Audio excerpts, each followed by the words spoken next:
एक समय में जैनपुर नामक एक गांव में जानकी और वीरेंद्रा नामक पति पत्नी रहते थे। उनका हर्षवर्धन नामक एक सुंदर और समझदार बेटा था। वीरेंद्रा नौकरी करते हुए आए हुए पैसों से उसके परिवार का देखभाल करते हुए सभी को खुश रखता था और वो भी खुशी से जीता था। एक दिन जब वीरेंद्रा नौकरी को निकल रहा था तो अचानक हार्ट अटैक आने के कारण वो वहीं पे गिर के मर जाता है। पति का ऐसे अचानक देहांत होने के कारण जानकी उसी के बारे में सोचते हुए बहुत दुखी होती है। हाँ, अगर मैं ऐसे ही मेरे बेटे के बारे में सोचे बिना पति के गुजरे हुए दुख में ही बैठूंगी तो मेरे पति की ख्वाहिश के अनुसार उसे पढ़ा नहीं पाऊंगी। मुझे कुछ काम करना होगा और मेरे बेटे को पढ़ाना होगा। ये फैसला करके अगले दिन से जानकी काम करते हुए आए हुए पैसों से उसके घर को चलाते हुए बेटे को पढ़ाते हुए बड़ा करती है। और ऐसे ही कुछ साल बीत जाते हैं। हर्षवर्धन बड़ा होके एक अच्छी नौकरी कमाता है और उसकी माँ का बहुत अच्छा देखभाल करता है। इसी खुशी में कुछ दिन बीत जाते हैं। अरे, मेरा बेटा तो बहुत बड़ा हो गया, अभी इसका शादी करवाने का वक्त है, तभी वो उसके बीवी और बच्चों के साथ खुश रह पाएगा। ये फैसला करके हर्षवर्धन की माँ जानकी एक अच्छी सुंदर लड़की को देखकर उसका शादी हर्षवर्धन से करवाती है। हर्षवर्धन की पत्नी वर्षिनी बहुत खूबसूरत होने के कारण वो हमेशा उसकी बीवी का बात सुनता था, क्योंकि वो बीवी पे एकदम लट्टू था। शादी के बाद ससुराल में पहले ही दिन वर्षिनी सुबह उठकर अपने पति को और सास को कॉफी देकर घर के सारे काम खत्म करके उसके सास के पास जाकर ये कहती है, सासू माँ, खाना लग गया है, खा लीजिएगा। ऐसे कहकर जानकी के प्लेट में खाना परोसती है। ये सब देख हर्षवर्धन बहुत खुश होता है। अपनी बीवी के पास जाकर ऐसे कहता है, वर्षिनी, तुमसे शादी करने से पहले मुझे शक था कि तुम माँ का अच्छा देखभाल करोगे कि नहीं, पर अब तुम दोनों को देखकर मुझे बहुत खुशी हो रही है। अब जो माँ का ख्याल तुम रख रही हो, मुझे अब माँ की चिंता नहीं है। ये कह के वो खुशी खुशी उसके कार्यालय चले जाता है। बहू, थोड़ा पानी लाना बेटा। हाँ, मैं इनकी नौकर हूँ क्या, पानी लाने बोल रही है? बुलाने दो, मैं तो उनके पास नहीं जाऊंगी। ये सोचकर वो उसके सास के बुलाने के बावजूद ऐसे पेश आती है जैसे उसे सुनाई नहीं दे रहा है। बहू, वर्षिनी, वर्षिनी, ऐसे जानकी जोर जोर से अपनी बहू को पुकारती है। वाह, मेरे पति के ऑफिस जाने के बाद भी मुझे इनसे चैन नहीं मिल रहा। लगता है जब तक मैं उनके पास जाऊंगी ये बुलाते ही रहेगी। पहले ये तो जान लो कि मुझे इतने जोर से क्यों बुला रही है। सासू माँ, ऐसे क्यों बुला रहे हो जैसे कोई चोर आ गए घर में, हुआ क्या? ऐसे वर्षिनी गुस्से में बोलती है। अरे नहीं बेटा, मैंने सोचा तुम्हें सुनाई नहीं दे रहा है, इसलिए जोर से बुला रही थी। बेटा, मेरे पाँव ना बहुत दर्द दे रहे हैं, मैंने सोचा तुम थोड़ा पानी लाओगी। आपको पानी देने के लिए आप इतना बुला रही थी मुझे? क्या सोच रहे थे आप, मैं आपकी नौकरानी हूँ कि आप मुझे ये सब काम बोलोगे और मैं कर दूंगी? आपके तो पाँव है ना, आप ही खुद चल के पानी लेकर आ जाइए। सुबह से सारे काम मैं ही कर रही हूँ, आपने तो मुझे एक भी बार नहीं रोका। मैं अपने मायके में कोई काम नहीं करती थी, लेकिन अब आपके लिए और आपके बेटे के लिए और इस घर के लिए सारे काम मैं ही करूं? बहू हूं कि नौकरानी? इसलिए कल से मैं नौकरानी लगवाती हूँ घर पे, और आइंदा मुझे कोई काम नहीं बोलिएगा। ऐसे वो क्रोध में बोल के वहां से चली जाती है। उसके फैसले के अनुसार ही अगले दिन वर्षिनी उसके घर में एक नौकरानी रखती है और उससे सारे कामकाज करवाती है। मगर उसके पति के ऑफिस जाने के बाद वो कोई ना कोई बहाना ढूंढकर उसके सास को कुछ ना कुछ कह देती थी। एक दिन शाम को उसके पति हर्षवर्धन को घर आते हुए वर्षिनी खिड़की से देखती है और तुरंत वो कुछ फल लेकर उसके सास के कमरे में चले जाकर उन्हें टुकड़े करके जानकी को खिलाती रहती है। ये देख हर्षवर्धन बहुत खुश हो जाता है। अरे माँ, मेरी बीवी तो आपका ख्याल मुझसे भी बेहतर रख रही है, कितनी अच्छी है मेरी बीवी। ये कहकर वो अपने कमरे में चले जाता है। मेरी बहू मेरे बेटे के सामने ये सब नाटक कर रही है और जैसे ही वो ऑफिस चले जाता है मुझे बहुत दुख देती है। अगर ये बात मैं अपने बेटे से कह दूंगी तो वो बहुत दुख होगा, इसलिए मैं इस बात को छुपा लूंगी। ये सोचकर वो चुपचाप वो सारी बातों को छुपा देती है। लेकिन वर्षिनी हर रोज उसके पति के ऑफिस जाने के बाद जानकी को भला बुरा कहती थी। ऐसे कुछ दिन बीत जाते हैं। मेरे पति ऑफिस जाकर तो अच्छे कमा रहे हैं, क्यों ना मैं अपने माँ बाप को और भैया भाभी को घर लाकर उन्हें यही रख दूं। वैसे तो मैं अपने परिवार के साथ बहुत खुश रह सकती हूँ, मुझे तो सिर्फ अपने परिवार की चिंता है। मेरी सांस भाड़ में जाए। ये फैसला करने के तुरंत बाद वो उसके माँ बाप, भैया और भाभी को उसके घर बुला देती है और उसके बाद जानकी के पास जाकर ऐसे कहती है, सासू माँ, आज से मेरे माँ बाप और भैया भाभी इसी घर में रहेंगे। अगर आपको कोई ऐतराज है तो आप इस घर से चले जाइए, लेकिन वो तो यही रहेंगे। और तो और आप अकेले उस बड़े कमरे में क्या करेंगे?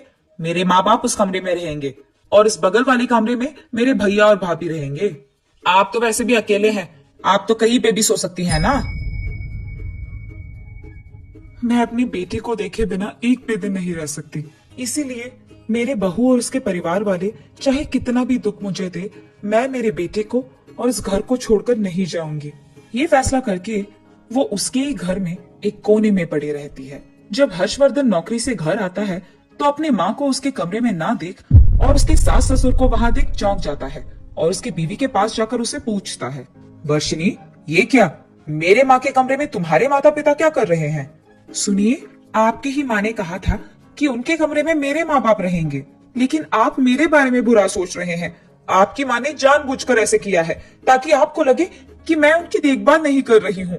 ठीक है, तुम कह रही हो ना कि माँ ने ये खुद किया, तो ये सब कहने की कोई जरूरत नहीं है। ये कह के वो वहां से चले जाता है। वो अगले दिन उसके सास को देने वाली कॉफी में मिर्ची पाउडर डालकर नौकरानी के द्वारा उसके सासू माँ को भिजवाती है। इस बात से अनजान जानकी कॉफी पीते ही जलन होने के कारण बहुत सारा पानी पीती है और उसे ऐसे देख अब से हर रोज आपका ऐसे ही होगा। आप खुद तो इस घर से नहीं निकल रहे हो, तो मैं कुछ भी करके आपको निकलवा दूंगी, समझे? अब आपके दिन यहाँ गिन लो। ये कहते हुए वो जोर जोर से हंसती है। हाय भगवान, मेरे बहू के कारण न जाने मुझे और कितना सहना पड़ेगा आगे, लेकिन वो चाहे कुछ भी करे, मैं ये घर छोड़कर नहीं जाऊंगी। उसकी सारी गलतियां मैं सहती जाऊंगी। ये सोचकर वो धीरे से उठकर जाने ही लगती है कि वर्षिनी उसके पाँव को जानकी के पाँव के आगे लगाती है। जानकी फिसलकर नीचे गिर जाती है। हाय भगवान, ये क्या हो गया? मेरा पीठ तो टूट गया, मैं उठ भी नहीं पा रही हूँ। उसके सासू माँ के ऐसे जोर जोर से चिल्लाने के बावजूद वर्षिनी उसे कोई भाव नहीं देती है और वहाँ से चले जाती है। और इसी डर में बेचारी जानकी उसी घर में अपने खुद के काम करने के लिए डरते हुए एक कोने में बैठकर जी रही थी। हाँ, मैं जितना भी करूं, ये बूढ़ी तो यहाँ से निकल ही नहीं रही है, इसलिए मैं ऐसा कुछ करूंगी कि मेरे पति खुद उसके माँ को घर से भगाए। ये फैसला करके वो अगले दिन घर में रखे सारे सामान को इधर उधर करके उसके परिवार वालों के सारे कपड़े को बाहर निकालकर उन्हें फेंक देती है और घर में रोना शुरू कर देती है। तभी हर्षवर्धन घर आकर इधर उधर पड़े हुए सामान को देख अपनी बीवी को रोते हुए देख चौंक जाता है और उसे पूछता है, वर्षिनी, ये क्या हो गया? हमारा घर ऐसे क्यों है? ये सामान इधर उधर क्यों है और तुम रो क्यों रही हो? सुनिए, आपकी माँ ने हमारे परिवार के सारे कपड़ों को बाहर फेंक कर ये बोला कि उनको हमारा यहाँ रहना पसंद नहीं है, इसीलिए मैंने फैसला किया कि आज से या तो वो रहेंगी या हम। बाकी अब आपका फैसला है। बेटा, मुझे तो पता भी नहीं कि हुआ क्या। माँ, मुझे आपके बारे में पता है, आपने अब तक किसी पे भी आवाज नहीं उठाया। आप ऐसे क्यों करेंगी? मुझे पता है कि आप क्या है। मतलब आपके कहने का मतलब क्या है कि मैंने ये सब किया है आपके माँ को भगाने के लिए? अब आपके मुंह से इतना सुनने के बाद मुझे यहाँ रहने की कोई जरूरत नहीं है। मैं पुलिस स्टेशन जाकर यही कहूंगी कि आप और आपके माँ ने हम सबको इस घर से भगाया है, और वो भी हमको बहुत दुख देने के बाद। ये कह के वो उस घर से जाने की कोशिश करती है। बहू वर्षिनी, तुम्हें कहीं जाने की कोई जरूरत नहीं है, और अगर तुम पुलिस की कंप्लेंट दोगी तो घर के मामले पराये लोग तक चले जाएंगे और उनके बातों का सहन मैं नहीं कर सकती हूँ। तुम ये सब इसीलिए कर रही हो क्योंकि मैं घर से नहीं जा रही हूँ, है ना? मुझे सबसे ज्यादा मेरे बेटे का खुशी ही मुख्य है, तो मैं ही इस घर से चली जाती हूँ। तुम अपने परिवार के साथ खुश रहो। ये कह के वो उसके घर से चली जाती है।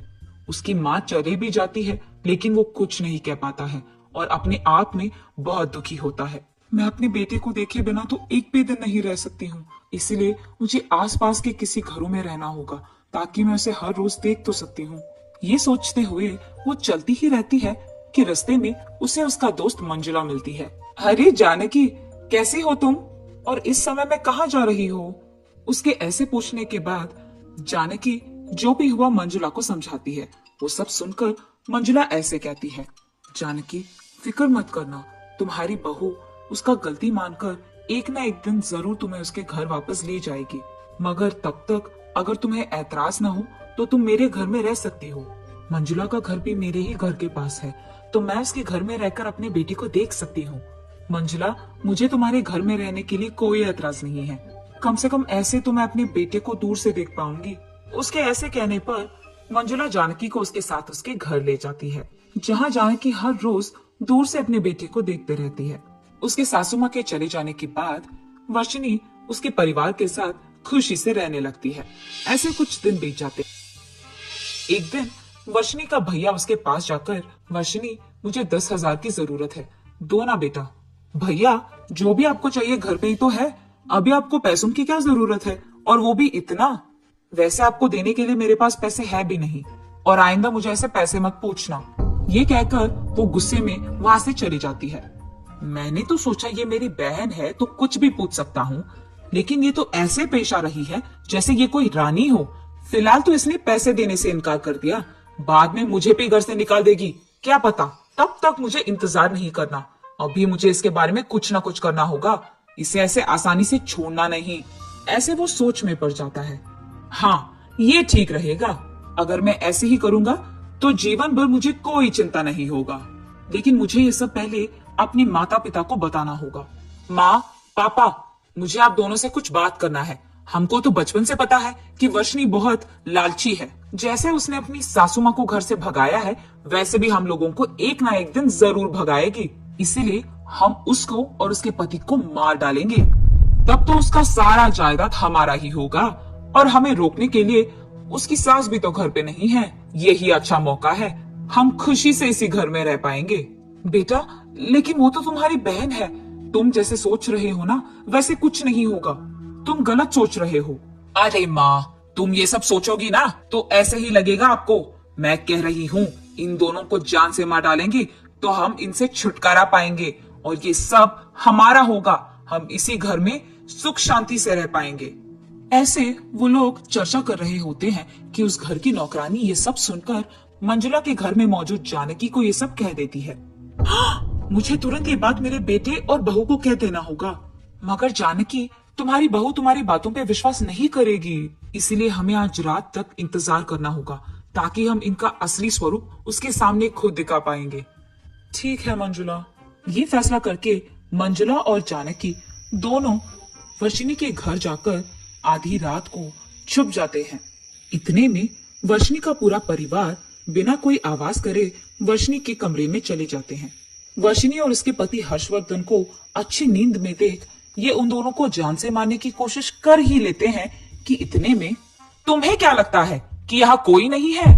उसकी आवाज सुनकर वर्षिनी और हर्षवर्धन एकदम से जाग उठते हैं। बहू वर्षिनी, तुम्हारा परिवार तुम्हें खुद मारना चाहता है बेटा, और ये सब आकर तुम्हें बताऊंगी तो शायद तुम मेरी बात का यकीन कभी नहीं कर पाओगी। इसीलिए मैंने सोचा कि तुम्हारे सामने ही उनका असली रूप मैं दिखा दूंगी। ये जानकर वर्षिनी बहुत बहुत दुख होती है। माँ, पापा, भैया, मैंने सपने में भी नहीं सोचा था कि आप ऐसा कुछ कर भी पाओगे। मेरे जायदाद के लिए आपने ये सब किया, ये तो मैं सोच भी नहीं सकती हूँ। मैंने तो सोचा कि मेरे ही तरह आपको भी खुश रहने का हक है, इसीलिए मैं तुम सबको यहाँ लाई हूँ, ताकि आप लोग मेरे साथ मेरे घर में खुश रह पाओ। और आपकी खुशी के लिए मैंने अपने सासू माँ को उसी के घर से भगा दिया। आप सबको तो शर्म आना चाहिए अपने आप को देखकर। अब आप इस घर में नहीं रह सकते हैं, यहाँ से चले जाइए और लौट के मत आइए। ये कहकर सुबह होते ही वो उसके परिवार को उसके घर से निकाल देती है। सासू माँ, अगर आपने मुझे कल रात बचाया नहीं होता तो शायद आज मैं जिंदा नहीं होती, और आपकी तरफ मैंने बहुत घटिया पेश आया, उसके लिए मुझे माफ कीजिए। मैं आइंदा ऐसे कभी नहीं करूंगी। बेटा, तुम्हें अपनी गलती का एहसास हो गया है ना, मुझे इतना ही बहुत है। ऐसे वर्षिनी को उसकी गलती का एहसास होता है, और तब से वो उसकी सासू माँ का बहुत अच्छा ख्याल रखती है। ऐसे वो सब खुश रहते हैं।